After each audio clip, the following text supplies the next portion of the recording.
Да. Во новото издание на Меѓуредови на Курир разговарам со министерот за култура и туризам Зоран Љутков. Вчера се вративте од Брисел, каде се одржаа деновите на македонската култура. Видеата кои ги погледнав оттаму носат навистина силни емоции. Прво, стоечки овации од над 2000 луѓе за македонскиот балет. Националниот џез оркестар ја представи во Македонија во едно од најдобрите светла. Како поминавте, што точно се случуваше таму и колку се важни ваквите настани за промоција на македонската култура ширум светот?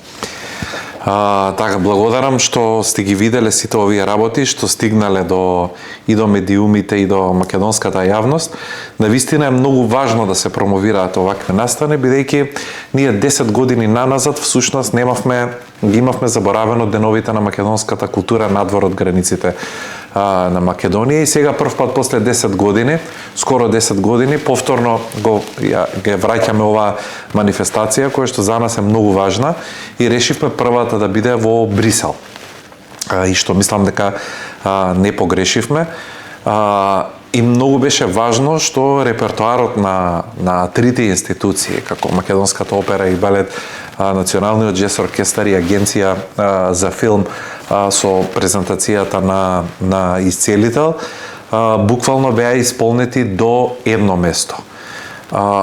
Што значи, ако во минатото сме ги канеле на таквите настани само нашата диаспора, кој што е таму, само македонците, мојата тенденција е денеска не да ја представуваме македонската култура само пред македонците, туку ние треба граѓаните на таа земја да ги запознаеме со нашата култура. И овде морам да кажам дека до последно место беа исполнети седиштата не само со белгици, туку беа исполнети и од други земји, имаше од Германија, од Франција, од Италија и така натаму и се разбира македонците. Јас сум многу среќен како изгледаше и каква беше посетеноста. Јас бев само на една вечер на Националниот џез оркестар, каде што можев да видам голем број на дипломати од Европскиот парламент кои што беа присутни и реакциите нивни беа дека долго време немаат виден оваков настан како што беше настанот на нашиот џез оркестар. И тоа ќе го продолжиме и понатаму секоја година, се разбира таму каде што стратешки ни е најпотребно да се презентираме. Иако во секторот култура имаме навистина многу позитивни вакви теми за разговор, ќе започнеме и со она што фрли дамка врз проектите и реформите изминатиот период. Синдикатот за култура организираше протести со сериозни обвинувања на ваша сметка, а фактот што вие, освен што во моментов сте политичар функционер, сте нивни колега, еден од нив, дава некако поинаква тежина на работите. Каде го адресирате проблемот во меѓусебното функционирање и разбирање? Така, прво морам да кажам, кога ќе спомнеме синдикатот, мораме да кажеме синдикатите, бидејќи колективниот договор е потпишан од три страни. Двата репрезентативни синдикати и Министерството за култура. Таму се Синдикатот за култура на Република Македонија и СОНК, Синдикатот за образование, наука и култура. Морам да кажам дека оваа тенденција што има СКРМ е еднострана и не е поддржана од сите. Зошто го велам ова? Затоа што ние ја имавме можноста, уште кога станав министер, меѓу првите состаноци беа и двата синдикати беа на состаноци кај мене. Со СОНК веднаш се разбравме дека треба да најдеме заеднички јазик и тие постојано доаѓаа овде со конструктивни предлози. Од другата страна не најдовме на разбирање од СКРМ, бидејќи и затоа го сватив тоа како политичко делување, бидејќи едно нешто се договаравме во кабинетот, но настрана кога ќе изгледа сосема спротивното излегуваше спрема медиумите. Јас мислев дека многу брзо ќе се разбереме со нив, но испадна дека всушност нивната тенденција не е да се разберат со Министерството, туку нивната тенденција беше да се штитат неработниците во културата. Ова морам да го повторам, бидејќи колку тие ме напаѓаат мене како личност и како министер, јас па толку повеќе имам состаноци со нивни неистомисленици, кои што доаѓаат овдека во кабинетот и бараат да им се објасни што е всушност она и зошто имаме недоразбирање министери и синдикат. И мислам дека на повеќето им станува јасно. Она што го барам јас постојано, бидејќи сум бил и дел од синдикалното делување на СКРМ. Она што го барам е транспарентност и отчетност. Можеби некои работи што треба да се кажат не се популарни за мене како министер. Но мора да се најде мерката и мора да работиме законски. Тоа што го бараат тие досега е непочитување на законите. Сушноста е обратно. Значи, јас барам законски да подпишеме нов колективен договор во кој што ќе се уредат правата на вработените во културата јасно, прецизно, точно. И според закон, а ќе се доуредат и со подпишување на нов колективен договор. Тоа е она што го барам јас во овие 2 години, а од другата страна нема слух. За разлика од СОН, каде што веќе имаат и конкретни предлози и каде што своето делување одлучија да го направат на маса. И јас така мислам дека треба да продолжиме. Со диалог, со разбирање, со договарање. Но ако СКРМ постојано вели, ние мораме вас да ве напаѓаме, затоа што се плашиме дека ќе го изгубиме членството, значи тоа е точно политичко делување. Ако јас не се плашам да ги изгубам гласачите, така, како политичар, како човек кој што доаѓа од политичка партија, а вие се плашите да ги изгубите своите членови, значи вие делувате повеќе политички отколку јас. И навистина мислам дека Министерството за култура апсолутно ги има отворено вратите во овие 2 години, апсолутно за сите. Не постои човек кој што јас не сум го примил и не постои човек што не сум разговарал со него точно во овој кабинет. И сме нашли решение за сите проблеми, освен овде каде што не се сака решение. Но се надевам дека полека вработените во културата ја сваќаат мојата порака, ја знаат мојата тенденција, која е, дека сакам решение, а не проблеми, и мислам дека за брзо време ќе завршиме со сите процеси. Вие велите сакате решение, што предпоставувам би било еден нов колективен договор, што ќе биде добар за двете страни. А тие сакаат да продолжат да важат, сега има 2 активни, иако се неважечки бидејќи се истечени, колективен и Гранков договор во културата, и тие сакаат да им следува евентуално покачување на плата според двата договори? Да. Тоа ли е проблемот од таа страна? Да, точно. Иако тие самите си признаа овде кај мене во кабинет дека во 24 март, кога сме земале плата по двата колективни договори, дека тоа е незаконско постапување. Кога ги прашав, зошто тогаш не тужевте? Зошто не поднесовте жалби против министерот за незаконско постапување? Вели затоа што ја добивме платата што ја баравме. Тоа значи дека ние сега добиваме плата незаконска и велиме дека тоа е во ред. Ама бидејќи е малце поголема од очекувањето, тогаш нема да тужиме. А сега, кога ја управуваме работата и добиваме законска плата, ама бидејќи не е таква каква што вие сте сакали или сте побарале, тогаш тоа е незаконски и ќе тужиме. Мислам дека тоа не е фер. И тоа треба да им се објасни на вработените. Секој колективен договор има рок на траење. Ово имал 2 години. Веќе 4 години е истечен колективниот договор. Што е суштината? Дека треба да преподпишеме нов. Никој не вели дека платите ќе се скратат или дека некој ќе го изгуби правото на плата.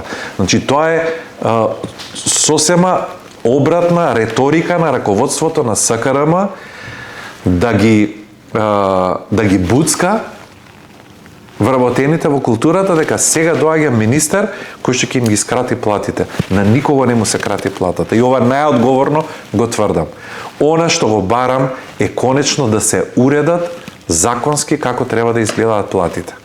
и дека треба нов колективен договор кој што ќе помине на влада, кој што ќе има позитивно мислење од Министерството за финансии, а не како досега без позитивно мислење, и дека владата ќе го одобрува зголемувањето на платите, а не како до пред 24 година, кога средствата сме си ги обезбедувале, Министерството ги обезбедувало платите од самиот буџет на Министерството за култура. Всушност, кратило од програми за да дава плата. Па во истиот момент можам јас да потпишам колективен договор кај што платите 600% ќе се зголемат. И ќе го однесеме на влада. И ќе го подпишеме. И Министерство за финансии ќе рече, во ред, нема никаков проблем, ние не даваме согласност во рамките на сопствениот буџет да си го обезбедите средствата. Тоа ли е суштината? Па на таков начин секој може да подпишува колективен договор. Многу е важно да се усогласиме сите и да најдеме баланс помеѓу плати и помеѓу програми. Мојата тенденција е секоја година се повеќе да се зголемуваат програмите за работа, да имаме поквалитетна програма и да имаме посилна меѓународна соработка и да се зголемат средствата во капиталните проекти. Ве обвинуваат дека делувате против интересите на културните работници, а дури вашето делување го оценуваат и како предавство. На почетокот спомнав дека има ова поинаква тежина, бидејќи сте вие еден од нив. Тоа се луѓе со кои што вие сте делеле театарска сцена, филмски сет, секојдневие и искуства. А нели можеше ова да се реши на поинаков начин, бидејќи, еве ќе си дозволам еден коментар да дадам, не верувам дека некој мисли дека актерот Зоран Љутков и мисли лошо на своите колеги, дека сака да се скрати платата во професијата во која што и тој ќе се врати после извесен период. Нели можеше да не се излегува на улица, да се реши некако на добар начин, колегијално? Еве пак ќе кажам. СКРМ се одлучи на овој начин, бидејќи се плаши дека ќе го изгуби членството. И морало да напаѓа. Мислам, тие транспарентни беа толку вулгарни, кои што ги имаа на протестите, што јас се засрамив во нивно име. Мене нема да ми направат никаков проблем. Јас ве повредија лично некои зборови што ги слушнавте од тие протести? Па не можат да ме повредат затоа што тие луѓе кои што ги видов, кои што ги држеа транспарентите, се всушност луѓето кои што се плашат, бидејќи тие се неработниците во институциите. Јас гледам дека се штити неработењето. Од друга страна пак, јас имам колеги кои што доаѓаат овде кај мене, кои што разговараме на телефон постојано, а тоа се луѓето кои што работат најмногу, кои што имаат истата плата со оние што не работат. И тие бараат решение. Тие велат вака, ајде ве молам, министре, дајте да го решиме ова. Зошто да ги штитиме неработниците? Зошто некои луѓе постојано да одбиваат работа и да земаат иста плата, колку мене кој што сум 24/7 на работа? Зошто јавноста да мисли дека во културата не се работи заради овие неработници? Тоа е суштината. И тие што ги држеа транспарентите, јас се срамам во нивно име. Бидејќи си го штитат сопственото неработење, си исплашени за нивните плати, бидејќи знаат дека не се појавени со месеци, а можеби и со години на работа. Јас тоа барам да го уредам овде. Да се заштитат работниците, а не на неработниците. Пак ќе повторам. Јас сум човек кој што доаѓа од култура, јас сум човек кој што бил во синдикатот и совршено добро ги знам сите недостатоци кои што ги има културата. 7 години сум бил наназад пред да бидам министер и председател на Комисија за култура на ВМРО-ДПМН. И точно сум ги детектирал сите проблеми во сите институции и сум разговарал лично како актер со актер, како уметник со уметник. И ова се што се случува денес е врз основа на тие разговори. Програмата која што е напишана од Комисијата за култура на ВМРО-ДПМН, која сум се појавил јас на избори, е всушност потекнува од предлози и проекти на вработените. И тука мислам дека треба да бидеме апсолутно јасни дека јас застанувам на страната на луѓето кои што сакаат да работат. И тие луѓе ќе бидат поддржани и испочитувани максимално. Пак ќе повторам, барам колективен договор кој што ќе биде направен според закон, кој што ќе биде усогласен и во законот за култура и ќе биде испочитуван и во делот на колективните договори. Се разбира со двата репрезентативни синдикати. Реков на почетокот дека во секторот со кој раководите имаме многу позитивни теми за разговор. Минатата недела заедно со премиерот и градоначалникот на град Скопје направивте увид во градбата на универзална сала, еден проект на кој не само скопјани, туку сите македонци се радуваат. Каква универзална сала ќе добиеме по толку долги години застој? Благодарам многу на прашањето. Многу е важно да не се носат брзи решенија. Таква беше ситуацијата и со универзална сала, но еве пак ќе го кажем и во контекст на синдикатите и колективните договори. Брзите решенија носат овакви проблеми какви што ги имаме денес. Брзо решение е направено и во 2020 година кога се потпишал колективниот договор. Брзо решение е направено и кога се превземала универзална сала од градот Скопје спрема Министерство за култура и во 4 очи се договарала реконструкцијата. Јас се соочив со многу проблеми на почетокот на мандатот, со сите овие отворени прашања. Денеска треба да се решаваат. Затоа универзална сала доцни толку време. Кога ги отворивме тие прашања, кога видовме што се случува во универзална сала, свативме дека тоа е тежок криминал и незаконско работење. Кога веќе е незаконски, решивме да го почнеме процесот од почеток. Направивме нов проект, видовме дека тој проект е веќе застарен и има големи недостатоци внатре. Се направи интервенции и во делот на публиката, за да има поголем простор применењето, и во делот на акустиката, звучната изолација. Внатре не беше обезбедено интериерното уредување. Не беше обезбедено партерното уредување. Значи направивме проект по принципот на клучна рака. За да не оди во 3 фази и да чекаме во секоја фаза посебно нов проект, посебен тендер и така натаму, да се влечка долго време, одлучивме овој принцип да биде клучна рака и конечно Скопје ќе си добие универзална сала, таква каква што заслужува, со најсовремена сценска технологија, со најсовремени материјали, со најсовремена звучна изолација, партерно уредување и така натаму. И мислам дека до крајот на 27 година веќе ќе бидеме подготвени да почнеме со одреден проект со кој што ќе биде промовирана во 28 година. Граѓаните најчесто прашуваат дали ќе го задржи тој специфичен познат лик. Па дај, како што можете да видите и по новиот проект, всушност ова не е изградба на нова универзална сала, туку е реконструкција на постоечката. И мене ми е многу драго што архитектите има совршено добри решенија внатре.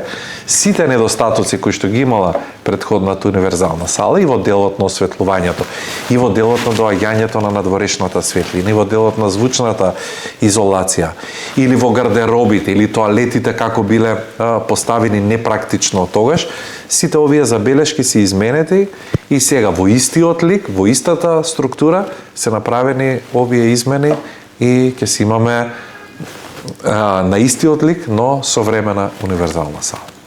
Театрите се пофалија со зголемени буџети, дел од нив рекордни. Од 2024 година буџетот на Министерството за култура и туризам се зголемува секоја година, а во сите културни институции буџетите за продукција се зголемиле од 50 до 100%.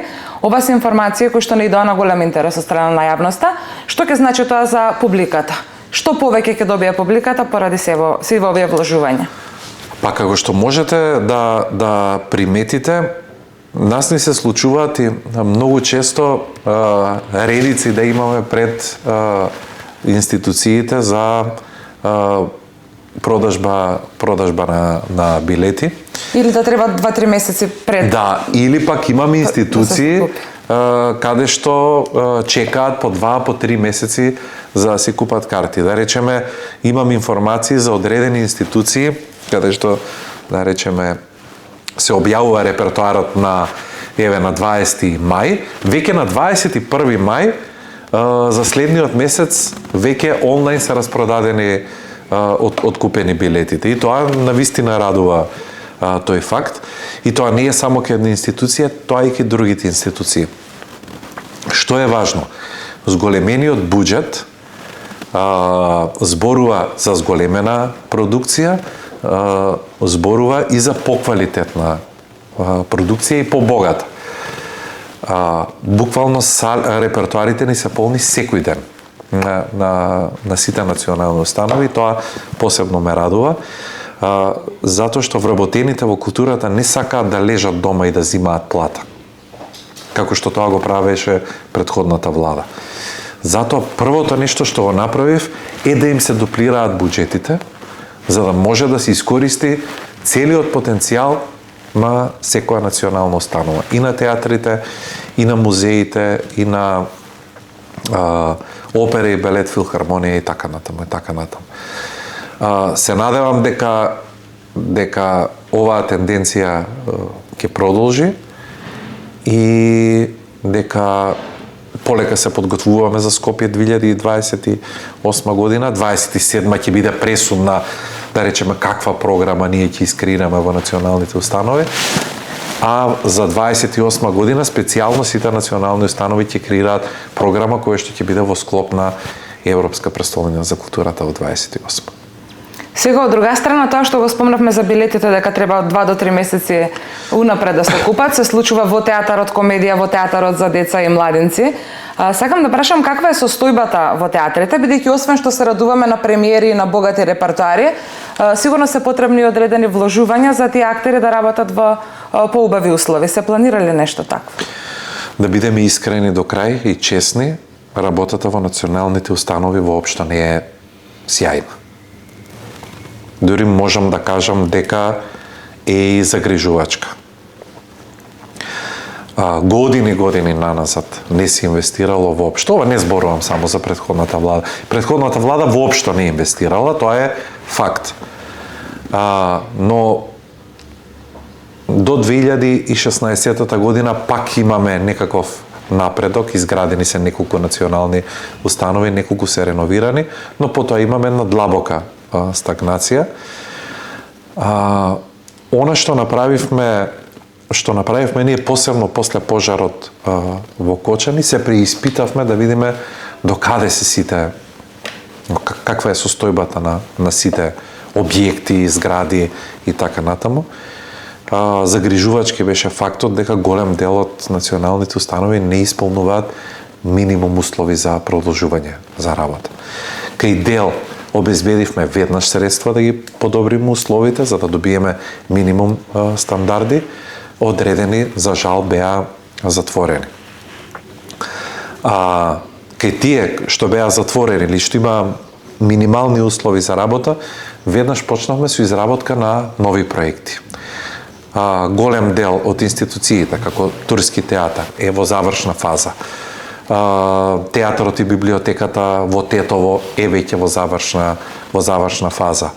Ја работиме универзална сала. Театарот во Куманово ми се чини за година дена веќе. Театарот во Струмица веќе ја обновивме постапката, веќе се работи. Но почнавме да работиме проекти и за најзагрижувачка е ситуацијата во Народниот театар Војдан Чернодрински Прилеп. Да, каде што веќе го работиме идејното решение.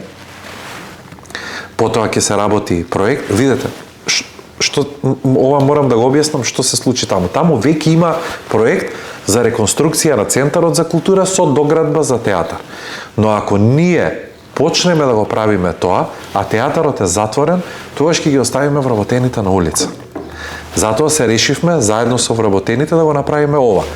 Комплетно да го реконструираме стариот театар Војдан Чернодрински Прилеп, кога ќе го завршиме него, да продолжиме со реконструкција на Центарот за култура. Мислам дека тоа е најпрактичното решение за да не останат вработените на улица. Исто таков проект се работи и за Центарот за култура Штип, театарот во Штип, и во наредниот период ќе почнеме и со таков проект за Центарот за култура во Охрид. По цели 10 години повторно беше вратена стимулативната мерка за откуп на уметничките дела. Беше организирана и изложба за тие дела. Кој е значењето на оваа мерка за поддршка на домашните уметници и дали планирате таа да прерасне во редовна културна политика и во наредниве години? Таа била редовна културна политика до 2016 година. Ова многу често го спомнуваме и имам чувство дека застанало времето. Се што се правило до 2016-та и понатаму имаме една огромна дупка. Таква беше и оваа мерка која што за нецели 10 години, повторно ја враќаме назад, бидејќи тоа е мерка која што ќе им помогне на ликовните уметници да речеме на стимулативна мерка во која што влегува и како поддршка влегува државата, плюс дополнителна. За разлика од конкурсот нели кој што си го имаме за поддршка на проекти од национален интерес во културата, воведовме и конкурс за креативните индустрии. Така да мислам дека ова е уште една дополнителна стимулативна мерка која што ќе помогне и кај помладата генерација, но и ќе имаме откуп на дела и кај автори кои што се и од по старата генерација, дела кои што навистина би требало да ги има државата во своите архиви. Министре, за крај на ова интервју сакам да ве прашам во денот кога ќе завршат работните обврски, во оние слободни часови, како сакате да го поменувате слободното време? Сигурно сум дека идете редовно на премиери. Дали сте љубител на спорт? Сигурно сум дека полначи на батерии се вашите деца. Како ги поменувате с тие слободни часови? Тоа е многу малку време, бидејќи одењето по културни настани ми е веќе во делот од работните обврски како министер. Така да сум многу често, скоро секоја вечер сум на одреден настан. Но она малку време што останува, гледам да го истемпирам да се дружам со децата, бидејќи одат и на голем број, имаат голем број хобија, настани, балет, хип-хоп, учат јазици и така натаму. И гледам во тој период јас да сум возачот нивни кој што ќе ги разнесува на настаните, за да можеме и тука да се искомуницираме и да се подружиме. И се разбира дека сабота и недела гледам да го користам времето доколку немам активности во делото на работата, а ретко е тоа кога немам. Барем во сабота и недела да искористиме заеднички ручек, знаеме да се качиме на водно, знаеме да пешачиме по кеј. Така да пак ќе кажам, фамилијата е она што гледам на фамилијата да ја обрнам внимание во тоа малку време. Ви благодарам што одвоивте време за ова интервју за Курир. Да, благодарам што ме поканивте.